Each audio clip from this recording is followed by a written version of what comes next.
السلام علیکم۔ آج ہم بات کریں گے مجھے قبول نہیں کے 41 ایپیسوڈ کے بارے میں۔ تو ویڈیو شروع کرنے سے پہلے ہمارے چینل کو سبسکرائب کر لیجئے اگر ابھی تک آپ نے نہیں کیا، تاکہ ہماری ہر نیو ویڈیو آپ تک پہنچ سکے۔ یہاں پر سلمان ناٹک کرتا ہے کہ اس کا سانس نہیں آ رہا اور اسے پھر سے پینک اٹیک ہوا ہے۔ جلدی سے پولیس والے بھی اسے ہاسپٹل لے جاتے ہیں۔ دوسری طرف اس کے گھر میں بھی خبر کر دیتے ہیں۔ شکیل فوراً غصے کی حالت میں پہلے تو ندرت کے گھر جاتا ہے، دروازہ بجانے لگ جاتا ہے اور محلے والوں کو بھی زور زور سے سنانے لگ جاتا ہے اور کہتا ہے دروازہ کھولو، تم لوگوں کی وجہ سے یہ سب کچھ ہو رہا ہے، میں چھوڑوں گا نہیں، میرے بیٹے کو تم لوگوں نے کس حال میں کر دیا ہے۔ دروازے کی آواز سے ندرت اور اس کی اماں بھی اٹھ جاتی ہیں اور وہ کہتی ہیں کہ پتہ نہیں کیا بات ہے، چلو آؤ باہر جا کے دیکھتے ہیں۔ اتنی دیر میں دیکھتے ہیں تو شکیل آتا ہے اور انہیں دھمکیاں لگانے لگ جاتا ہے اور کہتا ہے کہ میرا بیٹا ہاسپٹل میں چلا گیا، اگر اسے کچھ ہو گیا تو میں تم لوگوں کو چھوڑوں گا نہیں۔ اماں کہتی ہے کہ تمہارا دماغ تو ٹھکانے پہ ہے نا؟ وہ کہتا ہے کہ یہ تو میں تم لوگ کو باہر آ کے ہی بتاؤں گا۔ ماہرہ بھی یہ باتیں سن رہی ہوتی ہے، ساتھ ہی وہ ماہرہ کو بھی بہت زیادہ باتیں سنا کے جاتا ہے۔ یہاں پر سمن بہت زیادہ پریشان ہوتی ہے اپنے بیٹے کی وجہ سے اور ساتھ ہی رمشا بھی اپنے بھائی کی وجہ سے پریشان ہوتی ہے کہ اتنی دیر میں مشال آتی ہے اور آ کے پوچھتی ہے کہ اب کیسے ہے سلمان پھوپھا کی کوئی کال آئی ہے ہاسپٹل سے، وہ کیا کہہ رہے ہیں؟ رمشا کو غصہ آ جاتا ہے اور وہ کہتی ہے کہ آپ کو ایسے پوچھنے کا ناٹک کرنے کی بالکل بھی ضرورت نہیں ہے، سب کچھ آپ لوگوں کی وجہ سے ہو رہا ہے، جب سے ہمارے گھر میں آئے ہیں بس یہی ٹینشنیں چل رہی ہے۔ سمن اسے ڈانٹ دیتی ہے اور ساتھ ہی وہ مشال کو کہتی ہے کہ پلیز تم ماہرہ کو سمجھاؤ اور اسے کہو کہ اب اپنی FIR واپس لے لے۔ بات جو تھی ٹھیک ہے، وہ حق پہ تھی، لیکن اب بات بہت زیادہ بگڑ رہی ہے، سلمان کی طبیعت بھی خراب ہو گئی ہے۔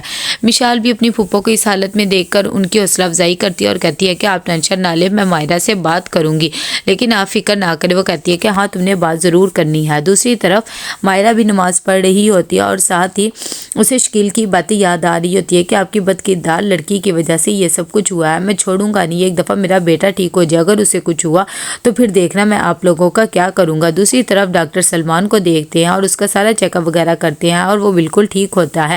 وہ اس کے گھر والوں کا انتظار کر رہے ہوتے ہیں۔ یہاں پر شکیل پہنچ جاتا ہے۔ پولیس والے کہتے ہیں کہ تمہیں کب سے بلایا ہوا تھا؟ تو کہتا ہے کہ ظاہری بات ہے میں پریشان ہو گیا، تو ٹریفک بھی اتنا زیادہ تھی اسی لیے میں لیٹ ہو گیا۔ اندر جاتے ہی ڈاکٹر سے پوچھتا ہے کہ اب میرا بیٹا ٹھیک تو ہے نا؟ بیچارے کو غلط FIR کے چکر میں یہاں پر پہنچا دیا۔ ڈاکٹر کہتا ہے کہ یہ بالکل ٹھیک ہے، ہم نے اس کی ساری رپورٹس وغیرہ کروائی ہیں، سب نارمل ہے اور میں یہی رپورٹ پولیس والوں کو بھی بتاؤں گا، آپ کو پریشان ہونے کی ضرورت نہیں ہے، بس یہ کچھ دوائیاں یہ انہیں دینی ہے۔ ساتھ ہی سلمان اپنے باپ کو کہہ دیتا ہے تو پھر بھی شکیل کہتا ہے کہ پلیز ایسا نہ کرے، اسے گھر جانے دے، لیکن وہ کہتی ہے کہ یہ بالکل ٹھیک ہے۔ سلمان ناٹک کر رہا ہوتا ہے، یہ بات شکیل کو پتہ لگ جاتی ہے، پھر بھی وہ خاموش ہو جاتا ہے اور اپنے بیٹے کا ہی ساتھ دیتا ہے۔ دوسری طرف مشال کال کرتی ہے ماہرہ کو اور اسے کہتی ہے کہ جو کچھ بھی ہوا ہے اب بس ختم کر دو اس بات کو، سلمان کی بھی طبیعت ٹھیک نہیں اور پھوپھو بھی بہت زیادہ پریشان ہے۔ ماہرہ کہتی ہے کہ تم وہ دن بھول گئی جب اس نے مجھے اتنا زیادہ مارا تھا، تب تو تم بھی اس کے گلے پڑ رہی تھی اور اب مجھے سارے سمجھانے پہ لگے ہوئے ہیں۔ یہاں پر اماں بھی بہت زیادہ پریشان ہوتی ہے، وہ ندرت کو کہتی ہے کہ ماہرہ کو سمجھانا چاہیے اور مجھے تو سمجھ میں نہیں آ رہا کہ اب یہ سب کچھ کیا ہوگا۔ تبھی ندرت کہتی ہے کہ میں اس پہ کوئی بھی پریشر نہیں ڈالنا چاہتی، جو فیصلہ کرے گی وہ خود ہی کرے گی۔ ساتھ ہی وہ کہتی ہے مجھے تو لگتا ہے میری بیٹیاں اب واپس گھر آنے والی ہے اور مجھے اس کی بھی اب فکر نہیں ہے۔ اتنی دیر میں وہاں پر ماہرہ بھی آ جاتی ہے اور آ کر اپنی دادی سے ملتی ہے اور کہتی ہے کہ سلمان یہ سب کچھ ناٹک کر رہا ہے، آپ اسے نہیں جانتی ہیں، میں اسے بہت اچھے سے جانتی ہوں کہ وہ کیسا انسان ہے۔ اس کی دادی پھر بھی اسے پیار سے سمجھاتی ہے اور کہتی ہے کہ دیکھو اس کو جو سزا ملنی تھی وہ مل گئی ہے، میرے خیال سے اب تمہیں FIR واپس لے لینی چاہیے، مشال بھی تو اس گھر میں ہی ہے نا۔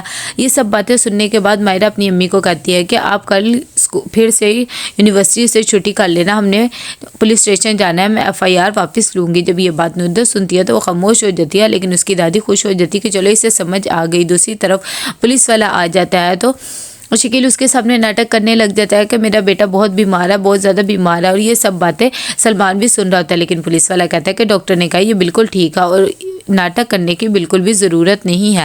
یہاں پر واصل بات کر رہا ہوتا ہے شرجیا سے اور اسے کہتا ہے کہ تم نے بالکل بھی پیچھے نہیں ہٹنا، میری امی تھوڑی سی کڑوی ضرور ہے لیکن مجھے یقین ہے کہ تم انہیں منا لوگی۔ شرجیا بھی کہتی ہے کہ اب تو پیچھے ہٹنے کا سوال ہی نہیں ہے، ہاں مجھے پتا ہے تمہاری امی بہت زیادہ ٹپیکل ہے لیکن میں تمہارا پورا ساتھ دوں گی۔ ابھی وہ باتیں کر ہی رہے ہوتے ہیں کہ وہاں پر